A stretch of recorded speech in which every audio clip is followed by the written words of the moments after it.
Live from the National News Studio, Sri Lanka.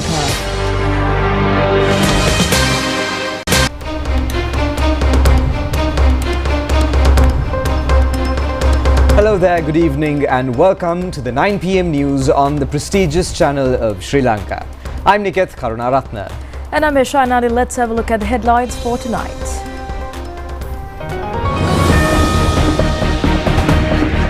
Deputy Minister Sunil Vatagala says a female mayor will definitely be elected for Colombo. The war tension in the Middle East continues to increase. Israel informs Iranians to vacate from areas of military camps. The president returns to the island, ending an official tour to Germany. Properties of 3 companies belonging to Daya Gamage are to be auctioned. A felicitation documentary on acclaimed Professor J.B. Dissanayake. The teledrama Iragini Maddahana of the national television breaks viewing records in the weekends. The teledrama The Lake begins telecasting from today.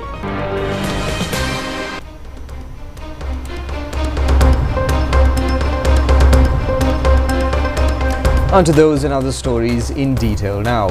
Minister Sunil Vatagala says a female mayor will definitely be elected for the Colombo Municipal Council tomorrow.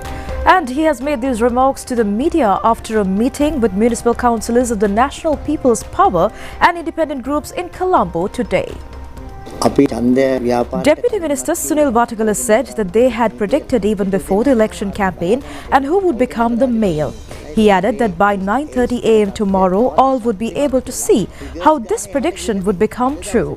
Deputy Minister also said that many more councillors of political parties have joined them, further strengthening their position today. He further said that therefore they are not afraid to face the situation, and he also added that the opposition groups have no ability by any means to prevent their victory tomorrow. The conflict between Iran and Israel continues to intensify, with both nations exchanging military strikes. Reports indicate that Israeli military has issued urgent warnings to Iranian civilians, advising them to evacuate areas near military installations. As tensions rise across the Middle East, international security analysts are raising alarms over the growing risk of a global oil crisis triggered by the ongoing hostilities. Following a series of confirmed Israeli airstrikes targeting Iran's nuclear infrastructure, Iran retaliated by launching a wave of missile attacks against northern and central Israel. Iran's Islamic Revolutionary Guard Corps stated that its fighter jets specifically targeted Israeli energy supply facilities, including fuel and power distribution centers. In response to these developments, Israeli Prime Minister Benjamin Netanyahu has convened an emergency meeting of his security cabinet. The Israeli military has reiterated warnings to Iranian civilians, urging them to stay away from military zones and associated infrastructure for their own safety. Israel also reported a series of strikes on nuclear-related facilities in Tehran. Among the damaged sites is believed to be the Shahran oil distribution center in the capital.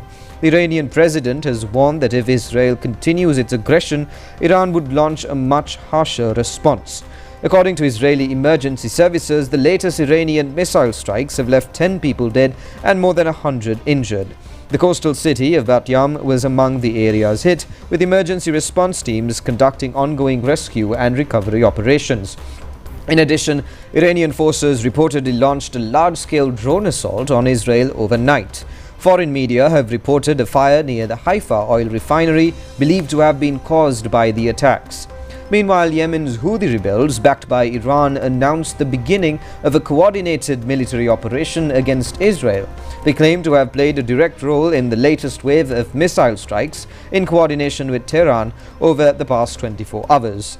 Meanwhile, US President Donald Trump has indicated that the United States was not involved in Israel's recent operations against Iran. He emphasized that both nations still have an opportunity to de-escalate the situation and reach a diplomatic resolution to prevent further bloodshed.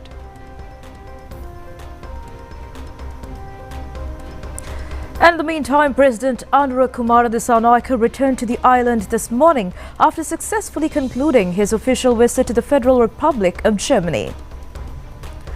President Anurakumara Dissanayake and his group were accorded a warm reception when he reached Germany on the 11th of this month, according to an invitation extended by the German president. The president held bilateral discussions with German President Frank-Walter at the Bellevue Palace in Berlin. He also held discussions with Foreign Minister Dr. Johann Waidfeld and several other diplomats. These discussions focused on exploring new avenues for expanding cooperation between the two countries in areas such as trade, the digital economy, investment and vocational training, in line with the priorities of the Sri Lankan government. In addition, the president attended a special meeting with representatives of the Germany's tourism and travel industry associations. The business forum, organized by the Association of German Chambers of Industry and Commerce, was held at the DIHK headquarters in Berlin under the patronage of President Anurakumara Dissanayake.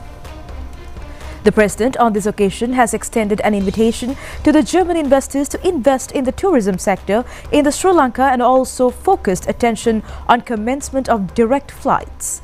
The president also took time to meet with members of the Sri Lankan community residing in Germany, and he was accompanied by Minister of Foreign Affairs, Foreign Employment and Tourism Vijitha Herath along with senior government officials.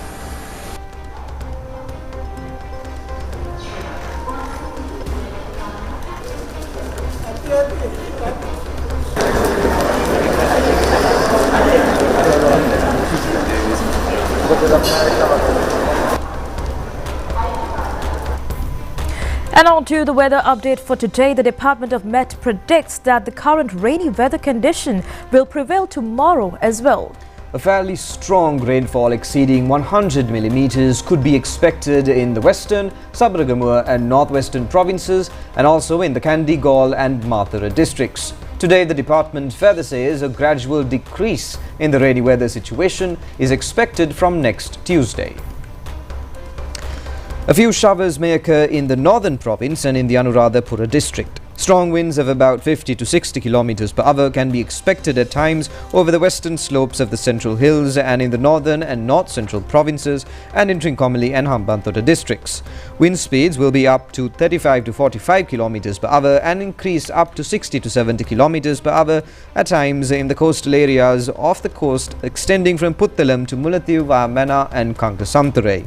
Wind speed can increase up to 50 to 55 km per hour at times in the coastal areas extending from Puttalam to Pothuville via Colombo, Galle and Hambantota and from Mullaitivu to Wakarai via Trincomalee. The general public is kindly requested to take adequate precautions to minimize damages caused by temporary localized strong winds. The sea areas extending from Puttalam to Pothuville via Colombo, Galle and Hambantota and from Mullaitivu to Wakarai via Trincomalee will be rough at times. Steps have been taken to open 2 sluice gates in the Kukuleganga reservoir due to an increase in the water level. Several low-lying areas in Bulat Sinhala, Dambala, Paragoda and Atamagasandhya have already been inundated. It has also been reported that vehicle transport in the Bulat Sinhala Molak Baba main road has been obstructed. The water level in the Kaluganga has come near the spill level. As a result, a flood threat has been created in the low-lying areas of the river. The National Building Research Organisation says earth slip warnings have been issued for several divisional secretariat divisions in some districts as a result of the existing showery condition. Senior scientist of the National Building Research Organisation, Dr. Vasanta Senadhira, said that residents in the Ratnapura and Ayagama Divisional Secretariat divisions are requested to remain vigilant under Stage 2. These divisional secretariat divisions are Padukka in the Colombo district, Alpitia in the Galle district, Vallavatta, Mutugama, Bulat Sinhala, Palindanuara and Agalavatta in the Kaluthara district, Gangaihala Korale in the Kandy district and Deraniyagala, Yatiyantota and Dehiovita in the Galle district. And in the meantime, it has been decided to auction the properties of 3 companies belonging to former Minister of State Daya Gamage according to a court order. Accordingly, it has been reported that the properties of Daya Group Limited, Daya Apparel Exports Private Limited and Olympus Construction Companies is due to be auctioned on the 2nd of next month. An amount of approximately 104 million rupees received by Daya Gamage from the complaint company has not been paid, and People's Leasing Company had filed a case against non-payment at the Colombo Commercial High Court. The auction is being conducted as per an order announced by the Colombo Commercial High Court regarding this case several years before. Now, two persons who arrived on a motorcycle have shot at a residence and fled in the early morning today at Temple Road, Colombo Villa. According to the police, the gunshots were received on the gate of the house. Initial investigations have revealed that the shooting has been conducted with a revolver-type firearm. No injuries or harm to human lives were reported due to the shooting. Police suspect that it has been done due to a financial tangle. Investigations are being conducted by the Criminal Investigation Bureau of Mount Lavinia Division and the Kohvala Police.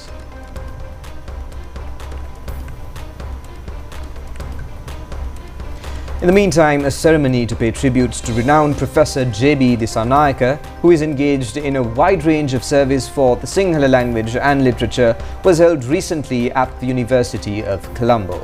And the book titled Upahara Manjari was handed over to the acclaimed Professor J.B. Dissanayake at the function held under the leadership of Prime Minister Dr. Harini Amarasuriya. Professor J.B. Dissanayake, a pioneer in research in Sinhala language, joined as a novice lecturer at the University of Peradeniya after receiving a first-class honours degree in Sinhala language in 1961. He has been a graduate in phonetics at the University of California and later on, after joining the staff of the Faculty of Sinhala of the Colombo University, he received his first doctorate from the same university. Professor J.B. Dissanayake also pioneered in setting up the phonetics department of the Colombo University, which has been the first phonetics department with all facilities set up in a university in Sri Lanka. The mass media unit of the same university was also set up under his guidance. He also took steps to start diploma courses in mass media for media persons who could not get university entrance to widen their subject knowledge. The renowned professor has so far compiled more than 100 books in Sinhala and English languages on the usage of a language and its analysis along with the contents of a language. Professor J.B. Dissanayake has also received a number of awards, local and foreign, including state literary awards, Sahitya Ratna, Bhasha Sastra Shiromani, and a talented communicator. Professor J.B. Dissanayake also had the historic opportunity of conducting the first television program telecast in this country.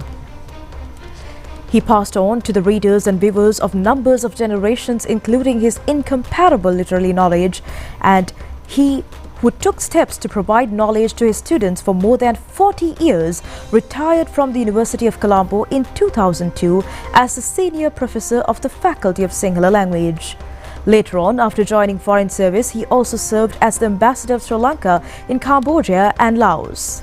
He is fulfilling the revolutionary duty of an intellectual through his research activities and literary creations with the same enthusiasm.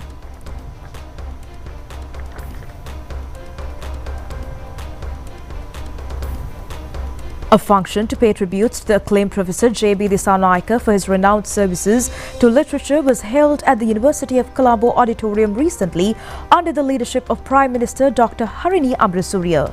Compilations of acclaimed Professor J.B. Dissanayake was handed over to him at the function. It has been named as Upahara Manjari. The reputed Professor J.B. Dissanayake Award was also established on the occasion, which is given on behalf of Sinhala language study at the Sinhala language faculty of the Colombo University. His daughter, Dr. Madhubhashini Ratnayake, presented the official certificate to Professor J.B. Dissanayake. The Minister of Buddha Sasana, Religious and Cultural Affairs, Dr. Hiniduma Sunil Senami, Vice-Chancellor of the University of Professor I.M. Karunatilaka, also joined this occasion along with a number of other intellectuals.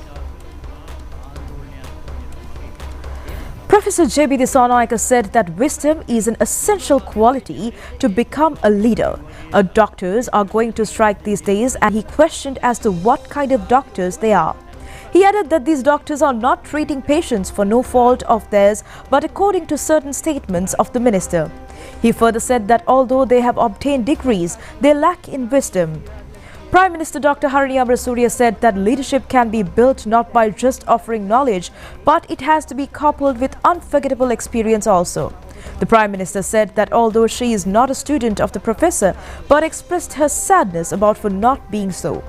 She further said that although she did not have the opportunity to follow lectures of the professor, but has the idea as how much important it would have been. She hoped to build a leadership through the examples and creativity of the veteran professor, and also added that she generally gave away books of him as prizes to students. Now, in the meantime, the World Father's Day falls today, which celebrates the noble title of fatherhood across the world.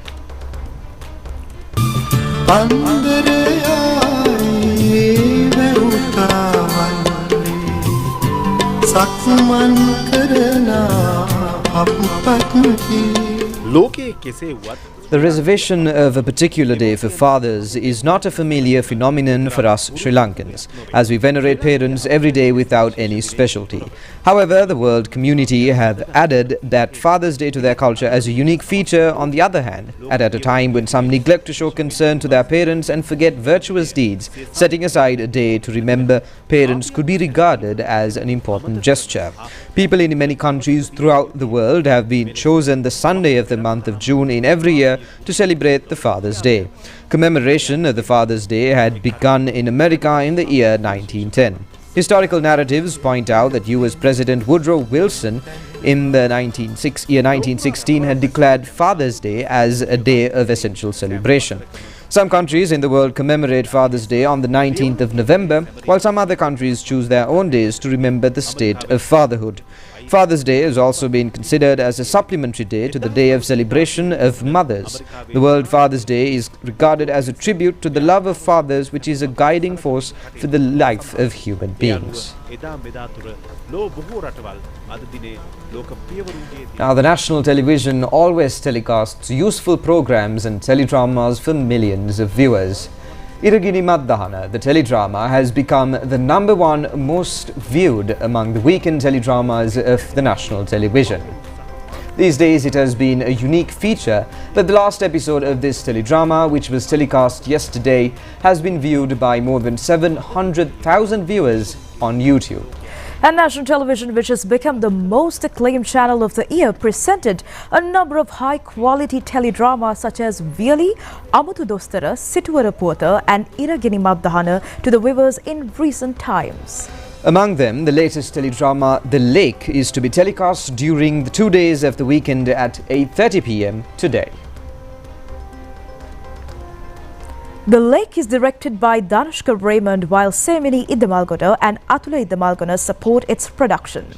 The screenplay of the teledrama is written by Rasika Suryarachi. This teledrama is based on a tea estate owner who became mentally deranged due to a number of child abuse since childhood. Another striking feature of this teledrama is that the veteran actor Saumya Lianake is appearing after a gap of 18 years. Semini Iddamalgona, Bimal Jaikodi and a number of other actors and actresses contribute in this teledrama in acting, which includes 40 episodes.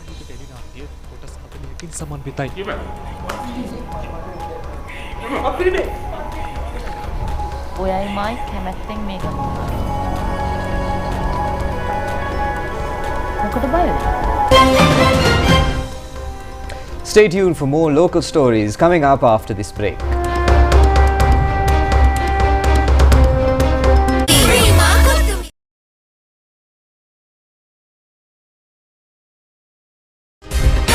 Live from the National News Studio, Sri Lanka.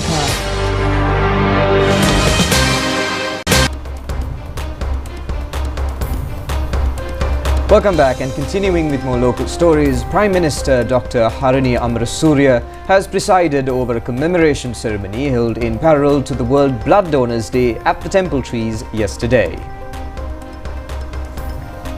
A large group of blood donors throughout the country were present on this occasion. The Prime Minister has commended the contributions of the donors. Minister Dr. Nalinda Jayatissa, Deputy Minister Dr. Hansaka Vijayamuni, Secretary to the Ministry of Health and Mass Media, Consultant Dr. Anil Jasinghe have also graced this occasion. Prime Minister Dr. Harini Amarasuriya said that there appears to be not a single temple, church or a mosque not conducting a blood donation program in Sri Lanka. The feelings of benevolence is extremely strong among Sri Lankans. This is a world-renowned fact. The Prime Minister further said that the National Blood Transfusion Service is striving to increase the number of blood donors. Therefore, she requests all to organize a blood donation camp at least once a year.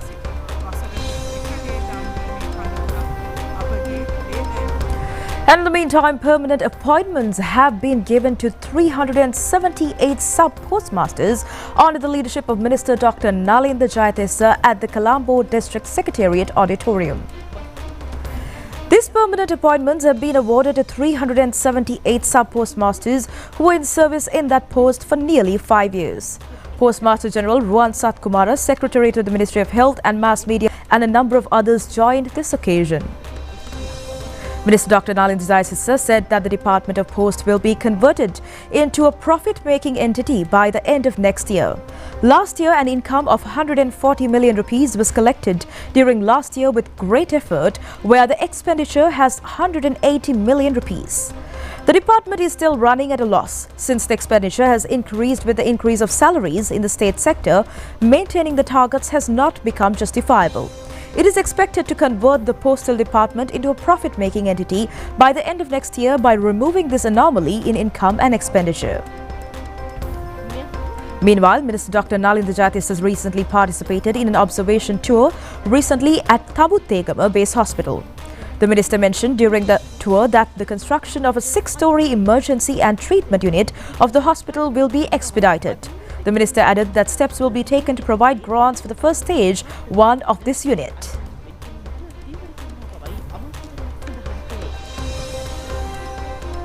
The popular Indian actor Mohanlal arrives in Sri Lanka today. He is expected to stay in the country for the next few days for a film shoot. Renowned actor Mohanlal Vishwanathan along with Malayalam star Kunshagan Boban arrived in Sri Lanka for a shoot of the highly anticipated pan-Indian film Patriot. The film boasts a stellar ensemble cast including Mohanlal, Mahamudi, Fahad Fasil and several other prominent names from the Indian film industry. The duo landed at Katunayake International Airport earlier this morning, and later in the afternoon a warm welcome reception was held at the Golf Face Hotel in Colombo to honour their arrival. Speaking to the media, Mohanlal expressed his admiration for Sri Lanka's natural beauty, cultural richness and cinematic potential. He shared his keen interest in exploring Sri Lanka as a future film tourism destination. Moving on to stories more here at home, a special workshop on the use of artificial intelligence to transform the public service into a more productive and efficient entity was held today at the Temple Trees. It is organized by the title AI for Transforming Public Service. The workshop was attended by officials of the Presidential Secretariat. It aimed to serve as an initial orientation for a major government initiative, the digitalization of the public services, by raising awareness and preparing officials while also fostering a positive perception of artificial intelligence within the public sector. Dr. Hans Vijay Surya, Senior Advisor to the President of the Digital Economy, delivered the keynote address, and the event was also attended by the Secretary to the President, Dr. Nandika Sanat Kumar Naika, and a group of officials. And now let's take a look at some more local news items in brief. 200 kilograms of Kerala cannabis have been taken into police custody at the Polikandi beach in Vellavatture. The raid was conducted according to a tip-off received by the Army Intelligence Division in Jaffna at dawn today. The value of the contraband is reported to be nearly 40 million rupees. The police say a boat was also apprehended in the operation. A party organised at a holiday resort at Thotapula Road in Mahabella, Napanadura was subject to a sudden inspection. The Alubomulla police station says 26 suspects were arrested during the raid. Among those arrested including 10 students of a private university, a former soldier and 2 others who were engaged in selling front lights and other parts of vehicles smoothly removed were arrested by the Agalavatta police station. A CCTV camera in a house has recorded how the main suspect was removing the front light of a motor vehicle in the Payagala area. Vishmita Divyanjana has been successful in winning the Mr. Fitness Supermodel World Crown at a competition held in Vietnam. He has emerged victorious through displaying physical fitness, personality, amicable nature and positive lifestyles. The first and second runners-up were France and the Philippines respectively.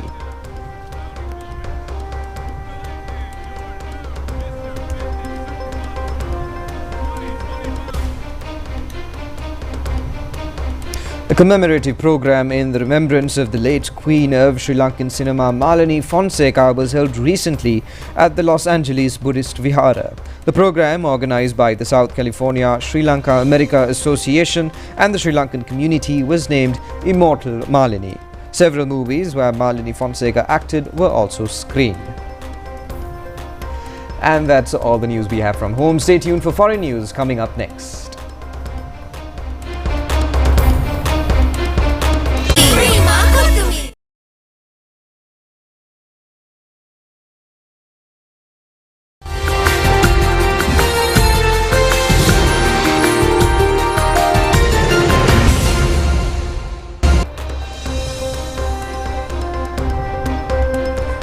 Welcome back after the break and on to foreign news for tonight. DNA testing has been initiated to identify the victims of the plane crash that occurred in Ahmedabad, India.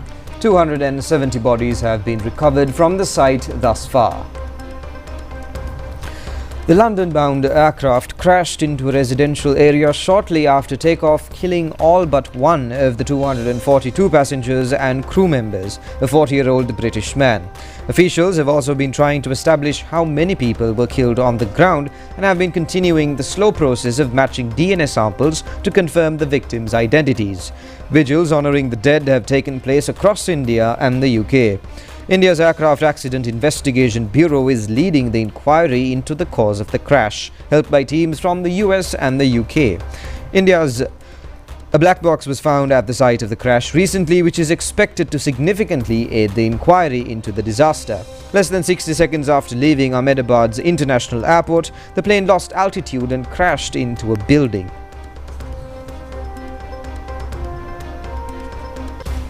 And in the meantime, 7 people have died in a helicopter crash in the northern Indian state of Uttarakhand. According to reports, the aircraft was flying from Kedarnath along a popular pilgrimage route in the Himalayan mountains. Rescue teams have been immediately dispatched and an operation to retrieve the bodies has been carried out with local police. The pilot and a 2-year-old child were among those killed. The Aircraft Accident Investigation Bureau is expected to investigate the crash, and India's Ministry of Civil Aviation said that the Aryan Aviation Bell 407 helicopter VTBKA took off this morning.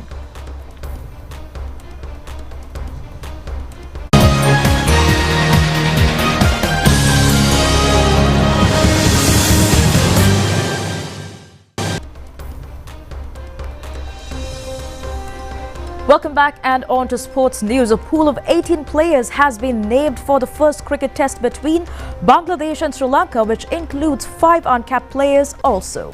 This will be the final test appearance of Sri Lankan top cricketer Angelo Matthews in his test career. The first cricket test between Sri Lanka and Bangladesh will commence at the Galle International Cricket Stadium next Tuesday. Dhananjay De Silva has been named the captain of the team.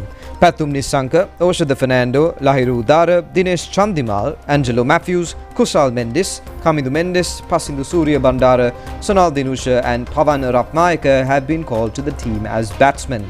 Prabal Jayasuriya, Parindu Ratnayaka and Akila Dhananjay will be the spinners of the team. Milan Ratnayaka, Asita Fernando, Kasun Rajitha and Isita Vijayasundara are the pacemen of the Sri Lanka cricket team. Pavan Ratnayaka, Parindu Ratnayaka, Lahiru Dara, Pasindu Surya Bandara and Isita Vijayasundara are all uncapped test players. Meanwhile, Akila Dhananjay has found a place in the pool after 6 years.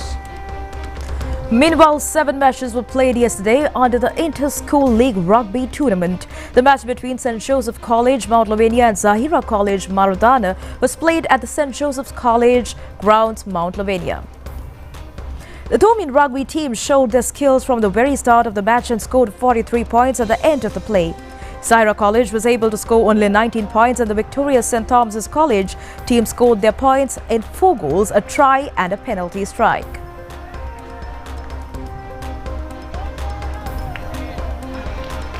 The match between St. Anthony's College, Karugastora and St. Peter's College, Bambalapitiya was played at Ninthalwala grounds in Kandy. The first half of the match ended 12 points to 5 with St. Peter's team in the lead and St. Peter's College team won the match 24 points to 8. They scored their points in 2 goals.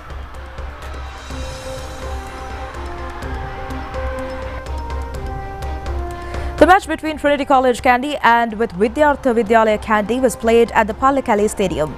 At the end of the first half, the Trinity team was leading 29 points to 14 and won the match 74 points to 14. They scored their points in 8 goals, 3 tries and 1 penalty try.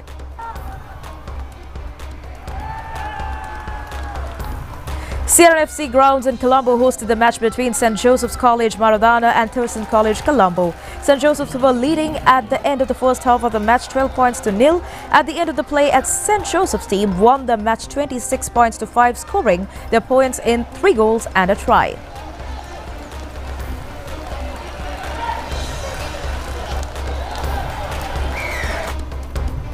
And that's all the news we have for today. Join us again at the same time tomorrow. Good night.